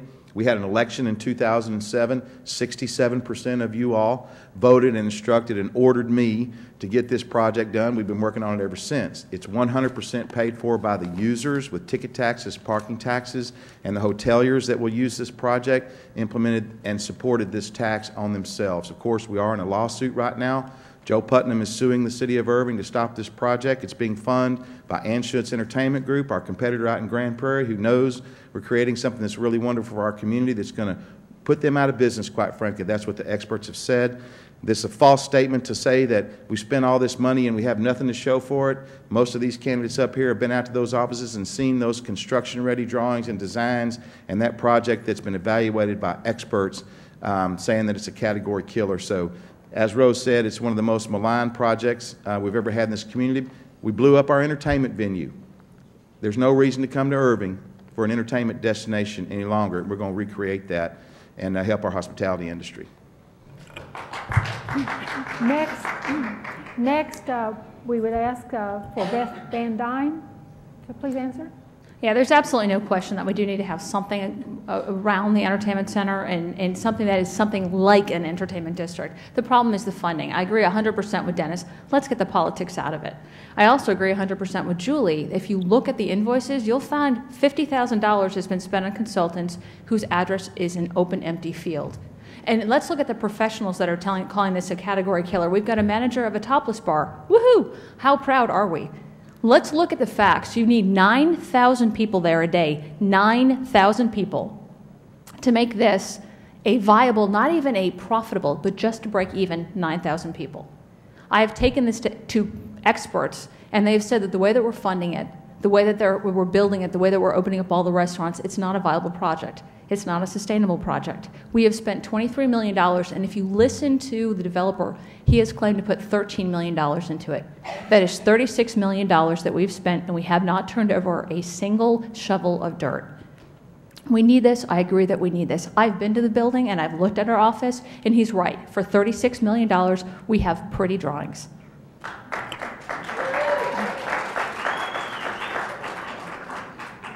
Finally, our last person we would like to answer the question, Joe Putnam. First of all, I don't think they can get it financed even if me and the Attorney General go away. And I think what Beth said is correct. They're simply, it's just simply not viable. But beyond that, I'm opposed to this project for 2 reasons. It's somewhat complicated, but first of all, when on October 22nd, 2009, the City Council agreed to let the Arts Center, the Entertainment Center, and the Convention Center have bars, that placed our entire RAB ordinance in jeopardy. Now, probably nobody but me and Arnold Martin know what I'm talking about, but it's an important issue. In addition to that, in order to do the deal, they have to put up the 7% hotel tax that funds the arts, the ICVB, and the museum program. Now, if they want me to go away, they can just repeal an October 22nd, 2009 ordinance, put our RAB ordinance back in place, and we'll be protected, and they can take the 7% that goes to the arts and the museum and the ICVB out of their funding, and then they can go out and do whatever they want to do. they don't want to agree with that. My time is up, but he went over 10 seconds, I'll go over 10 seconds to tell you, in November 2007, the alcohol issue was not involved in the election. They didn't do that to 2009, so who would have objected? Like,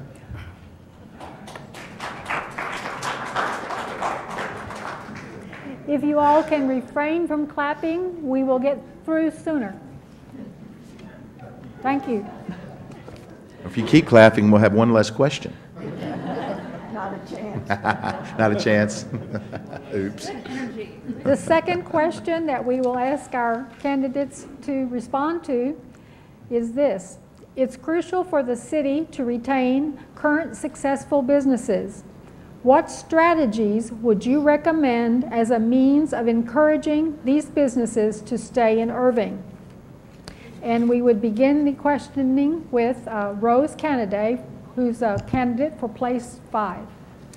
I have served on the Irving Las Colinas Chamber for the last 4 years, and we did a study called a Bruxton study so we could better identify what businesses that are not here that don't know about Irving, and we've reached out. They went to a conference last year, and 7 of the 9 businesses that they talked to have moved here, are currently in the process of bringing their business to Irving. We're planning to go back and do that same process again.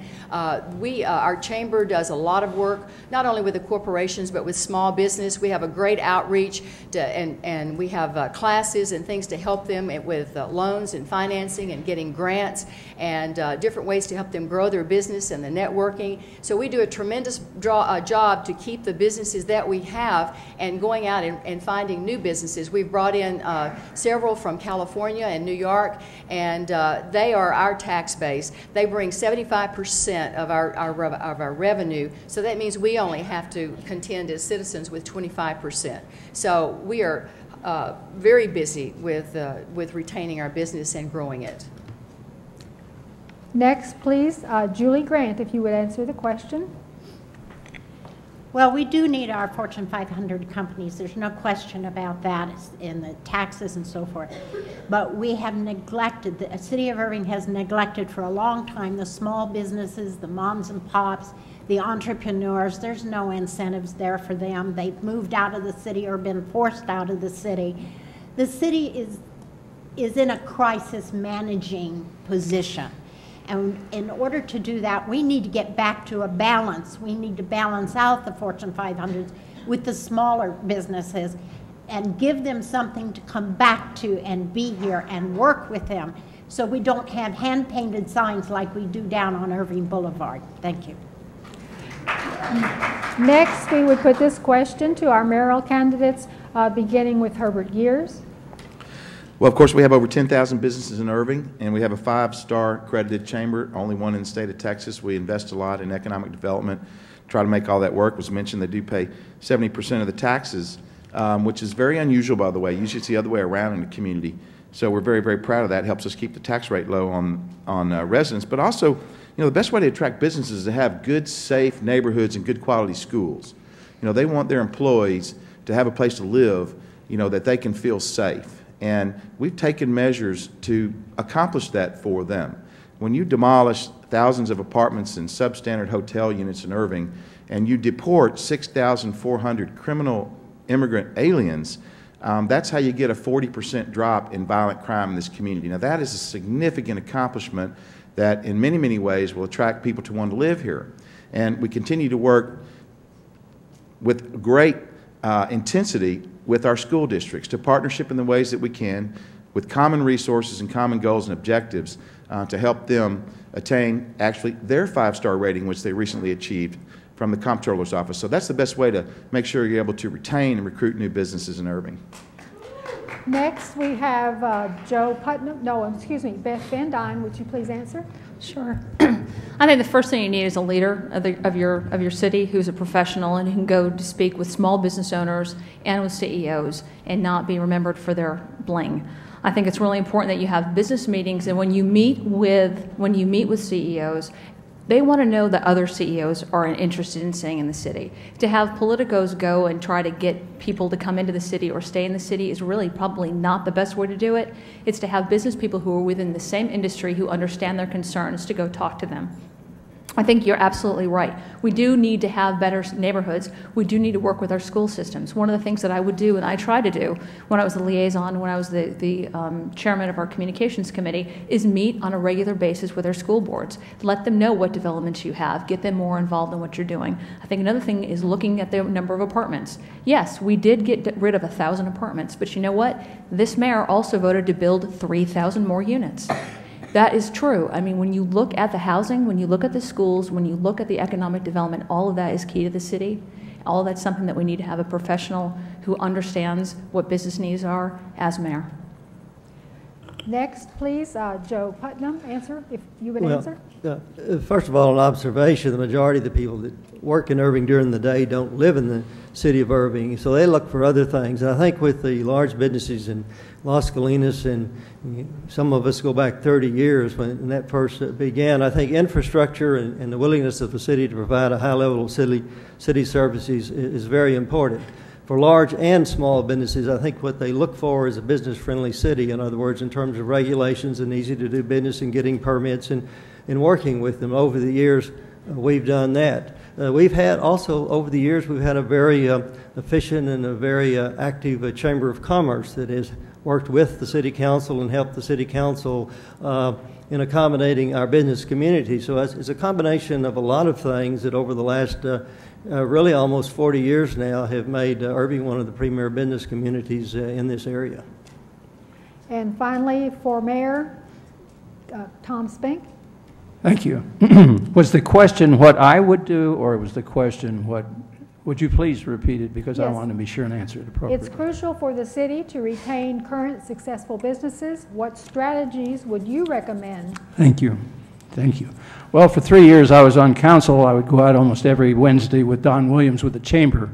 And as Herb pointed out, we do have a great Chamber of Commerce, but there's a lot of room for improvement to our businesses. Now, Chris Wallace does a great job. Don't get me wrong, Don Williams and John. They do a wonderful job. But by going out and individually talking with these businesses and these business owners, take, for example, I'd like to bring Paul Vineyard's company here, Babes. Has anybody ever eaten at Babes Chicken? I mean, they would be a great asset to our city. And those are the kind of businesses we need to bring in here. But you've got to go talk to the owners. You can't just have a plan and put it out there. Every business person, being a business person, I understand this, you've got to go talk to them and individually find out what their needs are, and then you've got to come back and build a plan to suit that need to get them here. And that's the same way you go out here in the local community to the companies you already have, put wraps on their building, help them, do whatever we need to keep them. But that's how you get your business. Next, the candidates for place 3 on the City Council to answer our question. David Gutierrez. Yes, I want to speak again from a small business owner. I've been in business for more than 20 years, and it has been to my knowledge that when the business owner knows more about what he needs and how he can acquire those resources and who he can talk to, his business becomes much better. And I think we have a lot of new businesses, new people coming up with new businesses here in the city of Irving that require that information. That they want to know what the regs are, what the policies are for their businesses, what they can do, what they cannot. I think there's like the small business is here, and it's been our backbone for America. It will continue to be their backbone for the city. We have corporations that come in. I look at it from that. Of course, our schools have to be in the top levels in order for the employees to be able to come and live here in the city of Irving. We also need to be aware and understand and show them that our police force, our fire department, anything that is concerning to their safety and to their needs of their families, that they can come to Irving. And I believe that by taking time and sitting down with the business owners and knowing and understanding their needs, that we can be able to retain all these businesses. Thank you. Next, Dennis Webb. Yeah, from my perspective, if you want to know what retains a business or what causes a business to come to your city, ask them. you know, find out from them. And we have an entity in our city called the Irving Las Colinas Chamber of Commerce, and that's what they do. Their job is to talk to businesses and find out what they want, what they need, and as much as you can accommodate those needs, or else some other city will accommodate them and they'll go to those other cities. Also, I think with the cultural diversity that we have in this city, we need to embrace different cultures who have different businesses. I think that we need to make all cultures, whatever business they have, feel welcome in this city. Also, I think that when I was on the Planning and Zoning Commission, one of the things that I always tried to do was not to impose restrictions and guidelines and things that I wanted on certain businesses so that they would look like South Lake or Frisco. This is Irving, Texas, a 100-year-old city, and some places will not look like Frisco, but when you start requiring a small business to, you know, meet all these ordinances, you know, they can't afford it, so you lose them. And our final candidate to answer this question from place 3, Kinsley Stewart. Thank you. I met today with the Irving Chamber, and got some really good information from them, and I'm glad I went out there, because I realized that they are doing a great job. In my preparations to consider running, I actually went on. I took a page out of Tom Spink's playbook, and I went door to door businesses asking what's wrong with the city, what's right with the city. I just went on a little listening tour, and the biggest complaint that they had, the biggest issue, was taxes, of course. The number 2 was police presence. And in talking with them, I also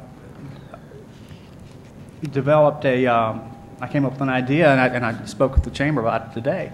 If you want to get new businesses to start, why not offer them some kind of a brief tax abatement for 1 year?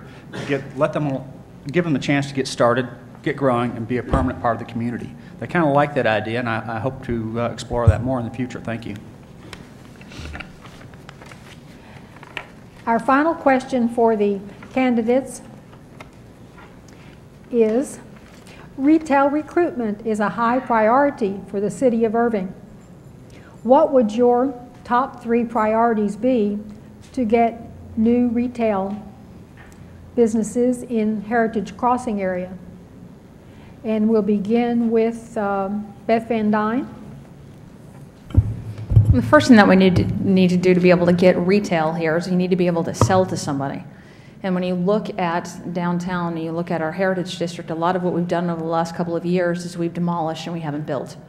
First thing we need to do is look at our rail line to be able to make sure that we can actually get customers, because nobody's going to want to spend money, you know, on investing in the city unless they're going to have somebody to be able to sell to.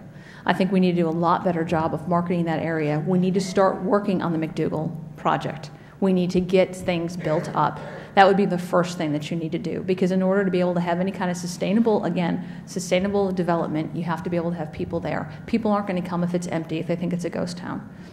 We need to be serious looking at the McDougal development, holding that developer's feet to the fire, and making sure that we are on schedule until we waste any more money. I would work with it, obviously, with the chamber. We did do a study. We spent a lot of money doing a study. We need to get it off the shelf, dust it off, open it up, and look at the stores. Bring them in, offer them abatements if we have to. But the fact is if we've got a viable community where you've got people, where you've got other shops, and where you've got ease of access, all of that will come together. Next, we put this question to Joe Putnam. Did you specifically ask about Heritage Crossing? Yes. Well, first of all, it was either Einstein or Mark Twain. I've heard both attributed to this. Insanity is doing the same thing over and over again and expecting a different result. What we have today is $8 million directly invested by the citizens, $27 million more owed to Comerica, and no hope in sight.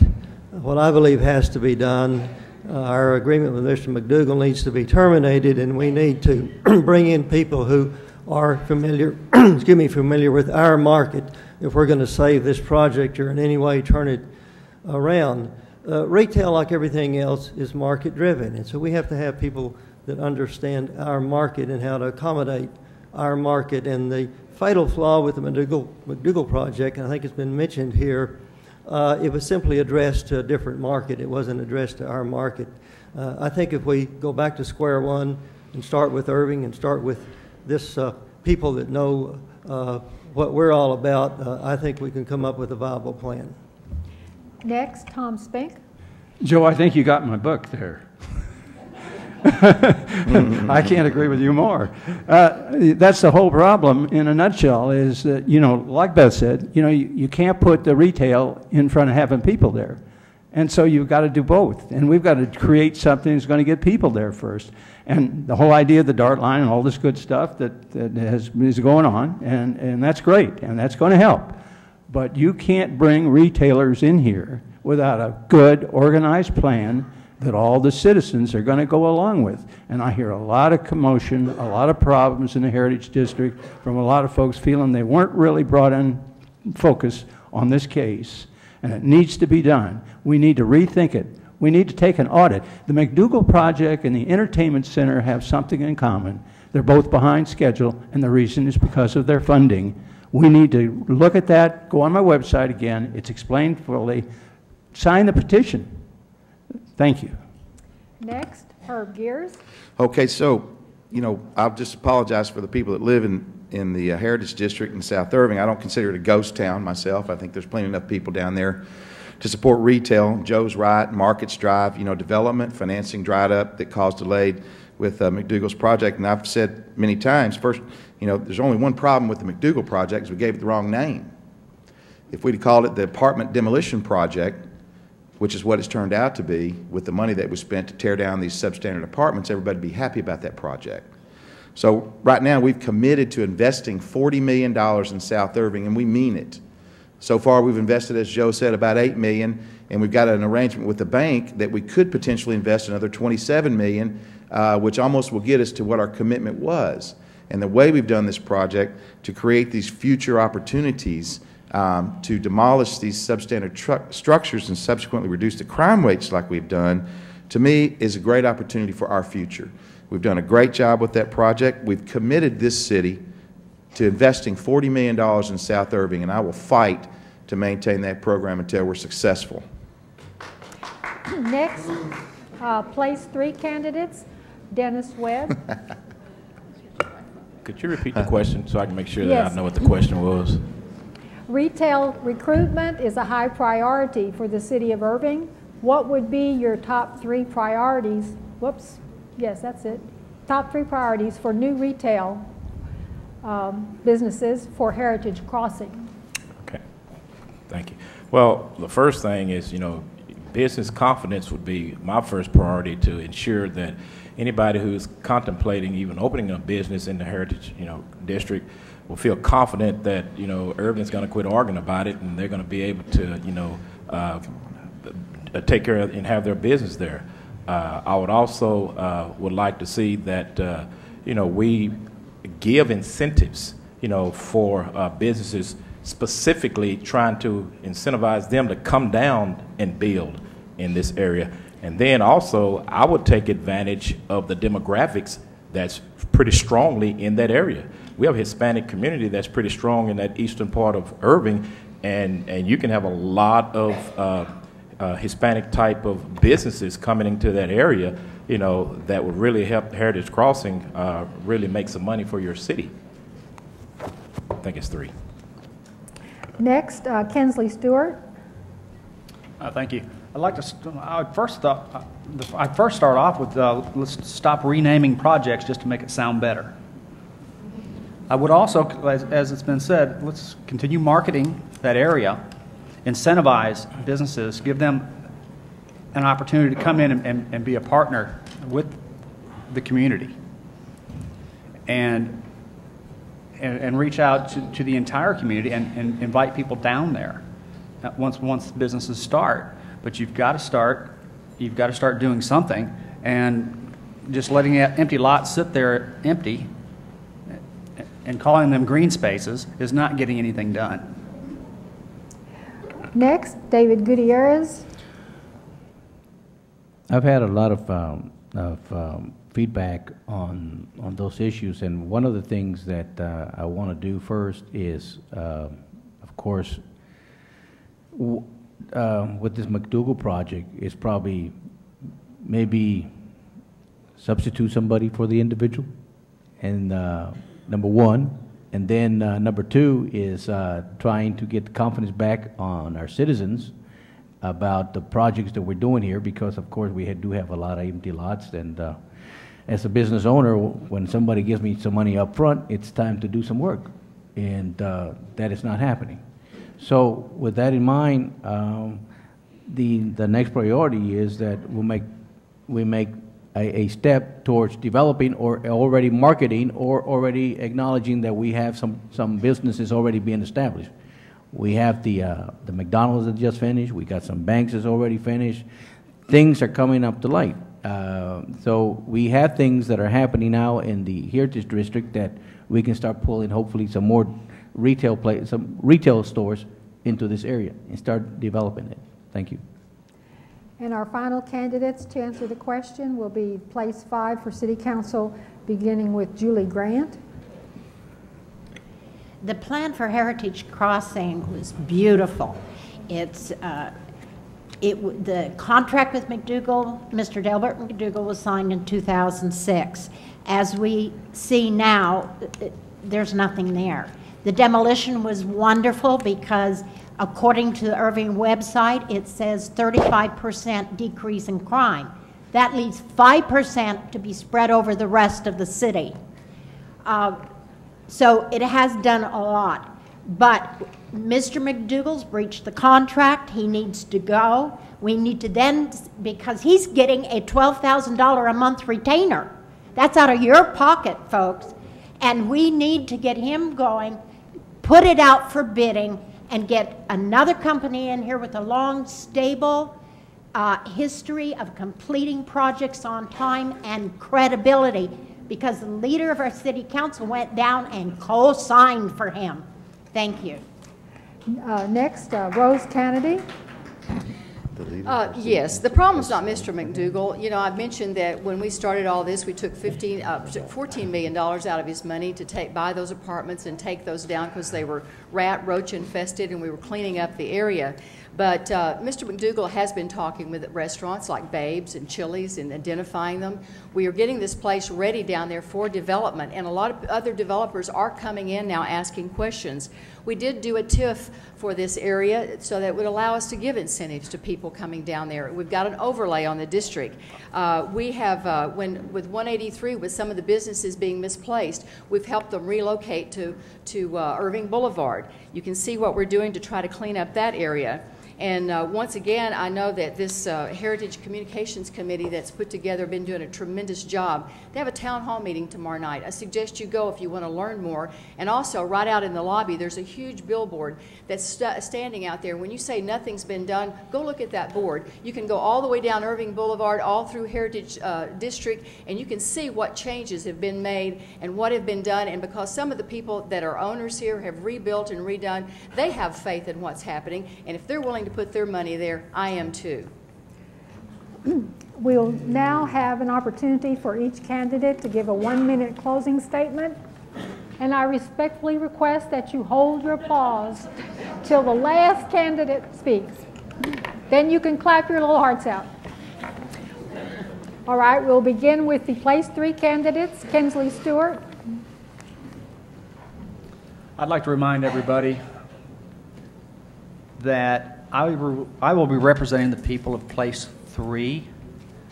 No special interests, no one who's funded my campaign, only the people of place 3. I understand representative governance, and I also understand the proper role of government, which is police, fire, water, sewer, and take the trash away from the curb. Outside of that, we should be nurturing a healthy business environment where businesses can grow and thrive, so I can get a job to pay for those services. Remember me on November 14th, or excuse me, on May 14th. Yeah. Oops. I'm the guy in the middle, Kinsley Stewart. Thank you. David Gutierrez. So my name is David Gutierrez, and I've lived here in Irving since 1987. It's been my home, and I love Irving. I always look forward to come back home when I'm out of town or have gone someplace. This place makes me feel real safe, and that's what I want to do for the people from District 3 or Place 3 and also the city of Irving. I serve my country proudly, and I will continue to serve Irving proudly if being elected. I look for your vote on May 14 for your vote of confidence, and please, I'm number 3 on the ballot. It says David Gutierrez, so please vote, punch that number, David Gutierrez, and I will do as good a job as I did when I was in the Marine Corps, and I'm still a Marine. I thank you very much. Next, we have Dennis Webb. I'm running for the city council to be a servant to the citizens of Irving. I've been doing that for about the last 25 years. Some of the things that I have been doing that I didn't mention is I'm the president of the board of directors of the Bear Creek Development Corporation, which was the first community housing development corporation in the city of Irving. We are building affordable housing as partners with the city. Also, through my church, we have a food pantry, a clothes closet that we give away free food and clothes to the citizens of Irving. My whole life is about service, and I am asking that you allow me to take my common sense approach, the years of experience that I've had on the P&Z and on the Urban League Board of Directors, and bring that to work along with the President City Council to move Irving forward.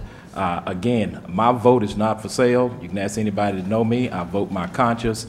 And as far as special interest money, if other people had got the endorsements, they'd have got the money too. Next, we'll hear from the candidates for Place 5 on the City Council. First, Rose Canaday. Yes, I hope to be reelected again to District 5. There's a lot to be done. 5 of those 7 transit-oriented developments are in District 5. And my focus has been on business because it affects all of our taxes. And it's also been on other things like building new state-of-the-art libraries, building our $8 million animal shelter with a dog park. It's been on the aquatic park where 100,000 people went there last summer. This is a top-notch city. We have taken care of our people, and you can't drive around and not say that it's not better, because we've cleaned it up and it's looking wonderful now, and we've got more to do. And things don't happen overnight. If you've done any kind of business, you know that. It takes time. It's a major step, like I said a while ago about when they were going to build our water line to East Texas. It took years, and they fought it. They fought the people that were the naysayers and the no, but they got it built. And you today are getting the satisfaction of what they were bold enough, those bold decisions that they took, those great steps that they took to make life better here in Irving. And that's what this council has been doing. And so we will continue to do that. Thank you. Vote for Rose Canaday, District 5. Next, we have Julie Grant. Thank you. I am your representative. I have been in many different venues. I've even got the key to the city for the things that I've done, and I'm proud of that. I'll be glad to share it with you anytime. I will focus on the citizens, on what they need, what they want. I too, I'm not backed by, I said at the beginning of my campaign, I would accept no money from any special interest groups, and I have not. Here's my points. I will bring more clarity for our citizens to understand what we're doing. There's going to be more integrity in every one of our decisions. We're going to bring back accountability to this city council, and we're going to return family values to places like the entertainment center. Thank you. Next, we'll hear from our mayoral candidates, beginning with Joe Putnam. Well, I think what's important that we focus on the issues of the present and of the future and not issues of the past. I think it's important that we protect our RAB ordinance in order to keep bars out of Irving neighborhoods, and that's why we have to continue to keep work to keep the entertainment center from going forward to protect our neighborhoods. We have management issues we need to address. I think we need to restore good management practices to the City Hall. I think we need to insist on open government and public input into decisions. We need to support small businesses and work to improve employee morale. We need to bring business sense to the McDougal project and get it back on track, and we need to work hard on adjusting our spending priorities. On all of these issues, which I believe are important, I also believe that I'm the candidate who's best qualified to bring meaningful change and meaningful resolution to these important issues. Next, Tom Spink. Well, first, I'd like to thank the League of Women Voters for this forum, and I'd like to thank all of you out there for taking your time tonight to come down here. I'd like to share with you a little note about the fire department. We have one of the greatest fire departments in the United States, much less Texas. Our response time is 4 minutes, 16 seconds. So I went to the chief and I said, why, and Tommy Gonzalez, and I said, why don't we apply for a PPC 1? What does that mean to you? Well, we're a PPC 2. Plano, Houston, and New Bedford are all PPC 1s. We've got the ability to be a PPC 1. We just added 2 trucks in the deal, and our equipment is up to shape and everything. That would save you, the homeowner, it would save you $5 million a year on your homeowner's premium. It would save the 70% commercial base in our city $25 million. Now, we want Irving to be a great place for businesses to come. Well, a $25 million reduction in insurance premiums a year is a big plus toward that way. I'd like to say this is not about me. It's about who will and can serve the citizens the best, because the #1 asset we have are the citizens of Irving. Thank you. Next, Herbert Gears. I appreciate that. I think the citizens are happy with the direction that we're going. You know, Rose mentioned our accomplishments with the new animal shelter, dog park, new library, new aquatic center, new convention center, and also keeping the DART rail line construction on track to get into DFW Airport through our urban center. And you know, we've had a lot of, by the way, I like green space. Hopefully some of you all like green space. I consider that an improvement over an apartment complex that might have had 270 calls per year ago out there. So you can ask our police officers how they feel about not having to go out to Villa Martinique anymore. Also as well, in all these forums, you know, I've never heard one of these candidates support continuation of our apartment demolition project. In fact, Joe has had a history of suing the city to stop us from demolishing apartment projects. So I'm a little bit concerned, because I think that's an important program for our future. And as well, you know, these candidates refuse to acknowledge our success as being the most successful city in the country in dealing with the illegal immigration issue. Over 6,400 criminal alien immigrants have been deported from our community. When you combine those efforts, that's how you get a 40% reduction in violent crime. I think that's important, and I've been just a little bit disappointed we haven't seen that commitment as well. The lowest tax rates in the county and the lowest water rates in the county. No other city can brag about those accomplishments, and I think the City Council deserves credit, you know, for that. We thank you all for participating in our forum. I don't get to follow up. I'm so sorry. I'm so sorry. I was jumping the gun. Beth Van Dyne. That wasn't my fault. To make our final. I took up her extra minute. Let me tell you, a minute is a very, very short period of time to answer all of these questions, so please forgive us. My website, bethforirving.com, has got a lot of this information on it. I encourage you to go to it. I'm a known quantity. I was your city council representative for 6 years. Look at my voting record. We talk about apartments. I voted against apartments, not building more. I voted to support the idea of demolishing apartments. All of that's important. And Herb, you know that 2 of us were on there and we supported the CAP program. So come on. I mean, really, give us credit where credit's due. Give us credit where credit's due. Look at my voting record. Look, I supported government transparency. I supported strong code enforcement. I supported the really, really important idea of smart use of business dollars. I checked entertainment center. I voted against giving more money when they weren't performing. I voted against giving McDougal more money when he wasn't performing. I look at tax increases, and I look at fees, and whatever you decide to call them, fee adjustment fees, additional fees, I voted against them because I did not think that we were accurately using your city dollars, your taxpayer dollars. I would love to be able to establish accountability, professionalism, and integrity in the office of mayor. I'm Beth Van Dyne, and I'm asking for your support.